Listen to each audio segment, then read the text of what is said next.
Hindi lahat ng tindahan nagpapautang. Kaya kung ikaw ay may tindahan na nauutangan, ito yung paalala ko sa'yo. Napakapalad mo. Napakapalad mo dahil anytime, meron ka malalapitan. Kahit paano, meron ka makakapitan sa oras ng kagipitan. Meron ka mauutangan o mahihiraman kung kinakailangan. Kaya yung tindahan na yan na nauutangan mo, ingatan mo, pahalagahan mo. Yung may-ari, huwag mong aawayin hanggat maaari. Tandaan mo, pwede ka naman hindi pa utangin yan kung tutuusin.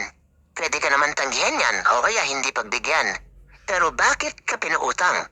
Kasi pinagkatiwalaan ka. Kasi nakiusap ka.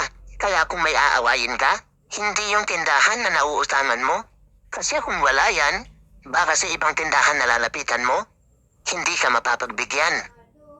Kapag marunong ka makisama sa tindahan na nauutangan mo, kapag marunong ka magbayad, kapag matino kang kausap, kapag marunong ka magpakumbaba, kapag hindi ka na naaway, sinisigurado ko sa'yo, makakaulit at makakaulit ka. Hindi ka mahirapang lumapit ulit. Kaya kahit anong mangyari, huwag mong aawayin yung taong nauutangan mo. Kung alam mo lang, hulog ng langit yung mga yan.